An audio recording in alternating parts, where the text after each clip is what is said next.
Oh, greetings there again, travelers. Welcome to another peculiar, awkward update thing to try and break up the monotony of the uploading just these stream highlights and stuff. But this is a illustration that we got done probably about a week ago. Just this light up in here. But yeah, we got this illustration done a week ago.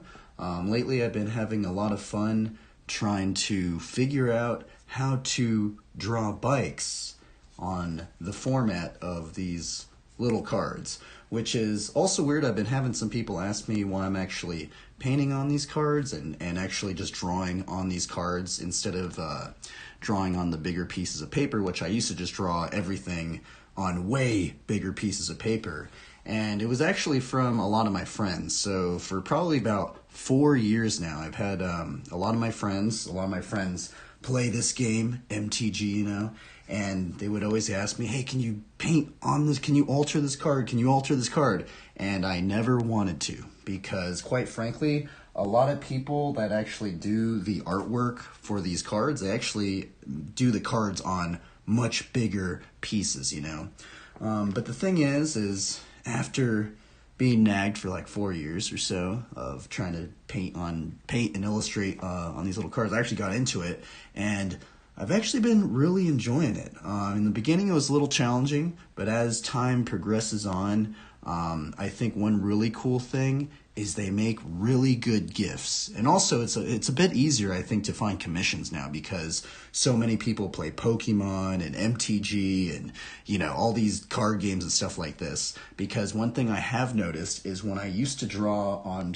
the bigger scales, I would even if I got a commission or someone told me to draw something, or I was given a gift out, to a person, I would give a bigger drawing to them, and it kind of seemed like they didn't know what to do with it. They're like, oh, are they just gonna fold it up, put it in their pocket? Normal people just don't kind of walk around with a backpack or a folder to put it in. But the thing about these cards is that these cards are basically they're smaller than a phone. So I've been noticing a lot of times when I gift these cards out or I get a commission, it's just like, oh, you could just put it in your pocket. But yeah, this one was really fun. We got tried to draw a joyful character this time. So we got a joyful character. You kind of got a bit more of some goth vibes. We got a red cross up in here, and this one is actually inspired by Hebrews 24 on trying to stir one another up and encourage one another. And also, we kind of went with a kind of a paradox up in here. We tried to go for the joyful character and then kind of a mean, maybe not mean, but annoyed cat, which is kind of funny because I've literally met people where they're like, their characteristics of their personality is so different from their cats. It's kind of hilarious, right? She got some peace boots, and we got this red brakeless BMX bike up in there with a little Easter egg of shout out to Colker, shout out to Rod Morales. He's the only bike company that's ever helped me out. So shout out to Rod Morales out there over at Cold Crew. But yeah, what's also cool. Oh yeah, the other thing I've been having people ask how I'm actually painting. It's kind of weird. Some people have even thought that I'm just like printing these out on these cards, but no, we're drawing these things out. And so the thing is we do a first layer for these cards, and it's kind of crazy because I've actually streamed all these. Eventually, all of the process for all of these illustrations and stuff will eventually be put on YouTube. It's just I'm really far behind at the moment. But for those that are asking, I know some people have been asking what I'm doing. No, we're not printing these on here. We're actually doing a colored pencil technique in the beginning for a rough layer, and then we use a 0.5 break resistant Papermate pencil. This is just a 0.5 up in here. Now I've been liking using this one because it has this little spring in here. I used to use the other cheap 0.5 pencils, but they would always just break on me, and you just like go in it and just break. Oh yeah, the other thing I almost forgot. How we actually painted this out was actually with just one brush. We are kind of using somewhat of a watercolor technique now, using thin layers. Now, we have been experimenting, but lately I've been enjoying the watercolor technique because it's a little bit faster. But we did paint this entire thing out with this brush right here, and shout outs to Klug Alters. He's one of the OG MTG artist alter guys that started painting at this scale. First ones that I saw anyway. And he paints his alters using just everything with just one brush.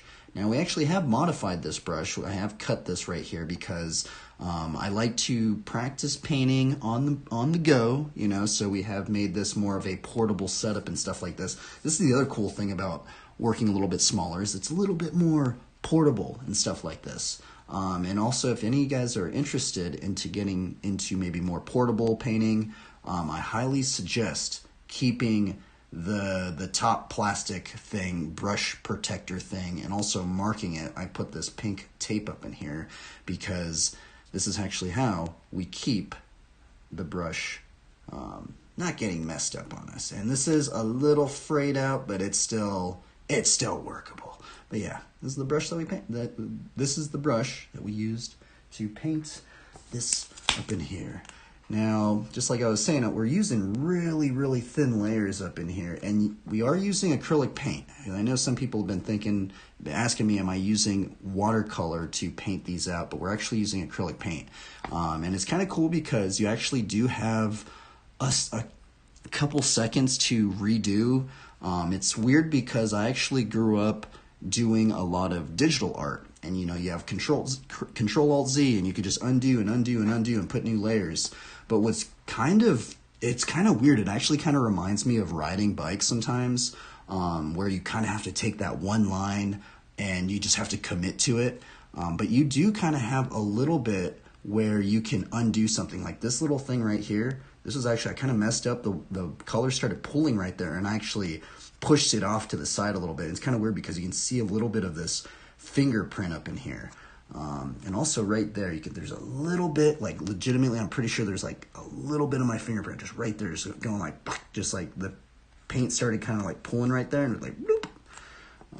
Yeah, this one was fun. Hopefully we'll do a lot more. I'm trying to figure out, the other thing I've been having a challenge with is how to draw an entire figure and a bike all on these little cards, and I kind of feel like I'm a little bit limited to kind of different poses and stuff like this, and I'm trying to figure out more ways of how to actually fit the bike and the character on these little things. So if you guys have any tips, please let me know. But what's also cool about these update things is we can shout some riders out, shout a lot of my inspirations that keep me riding, inspirations that have kind of just like made me actually learn some of these tricks that we're doing. And I know it seems really monotonous, and I apologize everybody for just these highlight things, but also the thing is man, like no one really told me, because it's kind of, especially now, it's kind of weird because there's not really that many flat riders. There's only like 2 other people in the state that I'm in. No one really told me that some of these Flatland tricks are just gonna take an almost an absurd amount of time to learn. And I'm wondering if any of you guys have felt that way. Sometimes I'm like, it's weird because, you know, I see so many like Instagram videos of like the pros and stuff, and they're just doing this like crazy line, and you're just like, what in the world, dude? This dude made it look like completely easy. Like he made that trick look so easy, and then I go and try it, and it's like, I'm like, it feels impossible, you know? So it's kind of weird because it's actually weird now getting like deeper into Flatland, because I can kind of start seeing, it's like, you know, like when you start playing an RPG game and you kind of have like that talent tree, and you're like, I want to learn this ability, and then it unlocks like 10 other abilities. I can kind of see like the Flatland style kind of emerging. So when I see a Flatland rider, I'm like, oh, interesting. He probably learned like the Gerator, and then went off into the backyard, and then into the gliding backyard, and then maybe he took off his brakes, and then now he's doing this combo and this combo. It's kind of fun to like kind of like figure out what tricks they kind of like they had like that springboard from. But yeah, anyway, let's shout some riders out up in here, everybody. Now this is kind of a rare clip right here of one of the riders that actually influenced me to get into Flatland, and partially it was because of the Long Beach scene. And this is Day Smith, and this is from Scuffington Post, and I guess this is from Day Smith, and there's all these people up in here, and this is a rare clip. It's actually they don't even have really the beginning of this. They have like partially the beginning of this clip. Now, the thing is shout outs to Day Smith. He's actually one of the first ever Flatland riders. When I looked up Flatland on YouTube, it was Day Smith. And the only reason I knew about the name of Day Smith is because of the Long Beach scene when I used to live in Long Beach. And there would just be not even whispers. It was just full-blown discussions on this rider because, and it was weird because I'd never even met this guy in real life. But just, a lot of people from Long Beach, I guess, rode with this guy. And that's where I learned it. So I looked him up, and then it was like, wow. I was like, man, this guy has a really cool style. And if you guys haven't noticed, I actually try and do a lot of his tricks. So thank you for the inspiration, Day Smith. So let's break this line down up in here, which this is somewhat of a Gerator line. Let's see if we can get up in here. So he's going into, I guess let's just watch it without any clipping right now, but he does do a switch foot Gerator. He does stick bees, and he's doing strange body varial things into switch foot Gerators and into regular foot Gerators, into some crazy half bar thing, into an Undertaker switch foot Gerator. Pretty crazy, huh? Like, I think it's pretty crazy anyway. Let's kind of break this down. Let's see actually what he's doing. And if you guys were wondering, the only reason I brought this clip up, well, actually, there's actually a lot of reasons, but one of them was Day Smith is probably one of the first guys I saw ever do the Gerator with his switch foot. And the reason I learned the Gerator, because you see me do that trick I actually can hardly even do the regular foot Gerator if you guys haven't noticed.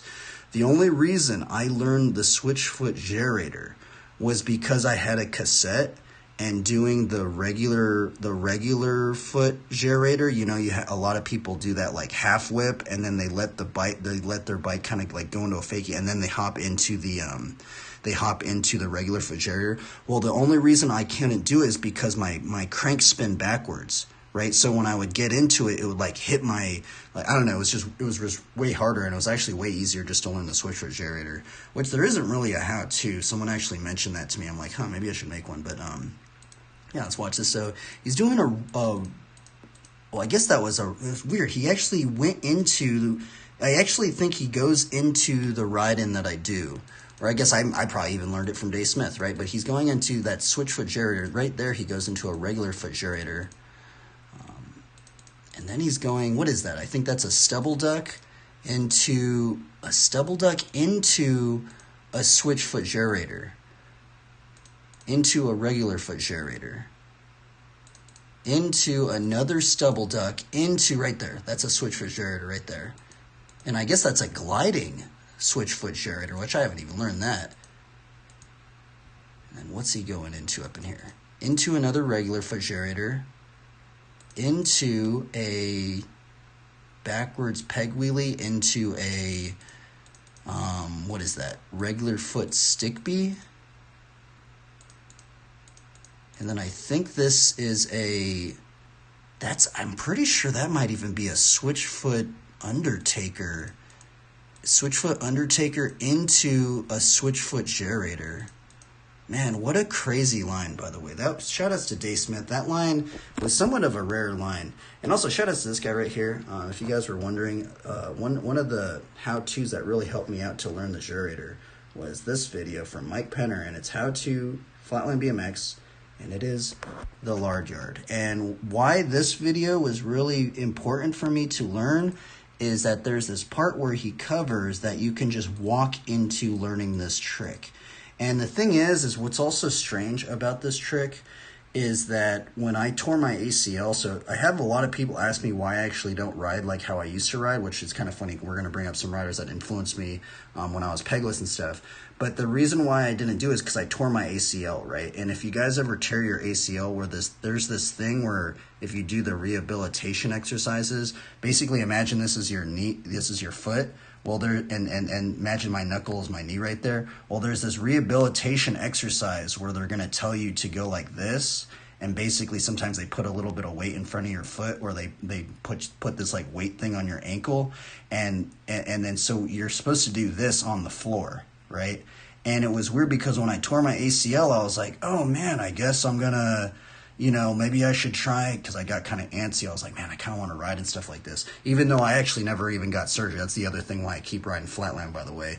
But the thing is that I started seeing some of these Flatland tricks, and I know like scuffing is kind of like not the, I guess, like the cool thing to do anymore. But the thing is that's also kind of the lore of why I learned the scuffing trick, is because it kind of reminded me of like that ACL exercise. Sounds ridiculous, right? But I saw this video from Mike Penner, and if you see how he goes into it, he says you can just like ride into it, and you can just practice riding, and that's basically what I kind of started doing. Basically, I just kind of started, holding the bike up like that, and then I think it's called like walking into it or something, and you can literally just hold the bike up like that, and then just walk into it, and then just learn the balance point. And basically, I kind of learned it just like that before I learned the ride-in. So if you guys were wondering, a lot of Flatland tricks I've been noticing, it's kind of like learning 3 tricks in one, right? So you got to learn the balance point, which is kind of like the middle point. But then also there's the ride-in, and sometimes there's multiple ride-ins you can do, and also then there's the ride-out. But yeah, shout out to Mike Penner. This video really did help me out into even wanting to learn this trick. But now we're going to cover, talking about the ACL and stuff like this. It is kind of weird if you guys actually go back. I used to be pegless. The funny thing is I actually never wanted to learn Flatland. I grew up racing. I grew up riding park and street and stuff like this. And then I tore my ACL. And then I just started riding Flatland. But, so we're going to show some iconic riders that actually influenced me in the pegless scene, which is kind of crazy. We went from Flatland, tall seat posts from like Dave Smith, into just pegless bikes up in here. And shout outs to this rider, Eddie Cleveland. This is the Cutting It Deep. The reason why I'm going to share these clips is I honestly think Eddie Cleveland, for me personally, always had the best Footjam tail whips. And we're going to watch some, all right, everybody? And so let's watch some. Now, this first clip is not a Footjam tail whip, but it is a crazy spot. Let's watch it. Look at that. Look at that wall of a spot, man. It's like a crazy steep bank, but it's this one right here. If you guys didn't see that last part, dude, this thing is like, what, like 12 feet high up? Maybe not 12, maybe it's like 10 feet or something like that. But this is such a crazy spot. It looks like they like quick created this thing. And then it's so crazy because Eddie would just Footjam whip the craziest stuff up in here. Look at that clip. Oh my goodness. Now the thing is, if you guys want to know, it's kind of weird. Like it's kind of weird. I can't actually do a Footjam whip on a quarter pipe, but if you guys want to learn how to do Footjam whips, I think this is a really big thing to do, is if you can get your front wheel as close to the coping as possible. When that bike swings around, it's going to be easier to just kind of like hop back in. Now, I have seen a lot of park guys. Sometimes you'll see like those guys that do like a tail whip, and then they go into a Footjam whip, and then they're like all the way out here. There is a way where you can swing your bike around and then use the momentum of the bike, and with the momentum of the bike, you can be like out here. But with the whip of the momentum, you can kind of like use that momentum and like hop out of it. But yeah, this clip is crazy up in here. Man, that is a gnarly clip up in there. All right, let's continue on some clips that have influenced me. And shout out to this video, the low-tech Eddie Cleveland video. Now, I actually was going to show just this one Footjam whip clip up in here, but honestly, this whole video is just really cool because just this whole setup in here, super tight bowl. man, I don't know what happened to this bowl, but it's so crazy because they have this like crazy vert wall in this like really, really, really tight space and just tight area. I'd love to. It's just honestly, I think this video, I guess not this video, but there's actually a lot of others, have kind of influenced my own setup. Now I know I don't have like an entire bowl and stuff, but you know, even just having a little quarter in a really tight setup is really cool. But this is actually the clip that actually was the big standout clip for me. I actually think this is actually the very clip that got me wanting to learn the Footjam whip. For a long time, I actually didn't even want to learn tailwhips and stuff, but I saw this clip, and this is probably one of the steeziest Footjam whips I've actually ever seen. So let's watch this. Now, what's crazy about this Footjam whip, if you guys actually notice the ending of that one, it's weird because if you see a lot of people do Footjam whips, they'll kind of like they'll do the Footjam whip technique and then they'll use the momentum and then just kind of hop back in. But with this one, it seems like Eddie kind of just like went back into like a Footjam and just like held it for a little bit and then boom. Yeah, shout out to Eddie Cleveland. This edit is just really cool. I just like the vibe of it. But yeah, let's watch some other Footjam whips. And this is another one. This is from Eddie Cleveland, Wolfman, Lloyd Cleveland, Mosh 2008. What in the from Snakebite BMX. Let's watch this one. Just a master at the Footjam whip, huh? It's kind of hilarious, dude. Eddie's the one that actually legitimately, this rider right here is the one that made me learn this trick. Want to learn this trick. Here's another Footjam whip up in here. Now this one's really cool. Let's check this one out. Just boom, hits the bushes. Gnarly fisheye. I'm pretty sure it's a fisheye lens, huh? Man, I wish we could film like this, just getting it like super close up in here. I mean, dude, it just looks so cool like that. Yeah, shout out to that clip. And then this is probably one of the gnarliest Footjam whips I've seen in terms of, I guess, Eddie's Footjam whips. But he does it on a jersey barrier, like a quick-created jersey barrier. It's insane. Like, look at how close his tire is to that coping up in there, dude. Like, dude, that is insane, bro. Like, his tire is almost just like, there's like a little bit of his tire he's just right on the edge of that, man. Dude, that is such a crazy clip up in there. Yeah. What in the,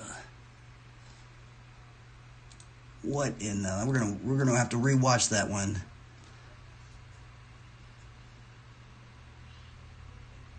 Gnarly. Here's another pegless clip. Up rail, double up rail, or double axle up rail bar spin. I wonder if he influenced Hoder. I'm actually not too sure because I know like Hoder, like Mike Hoder and Eddie Cleveland.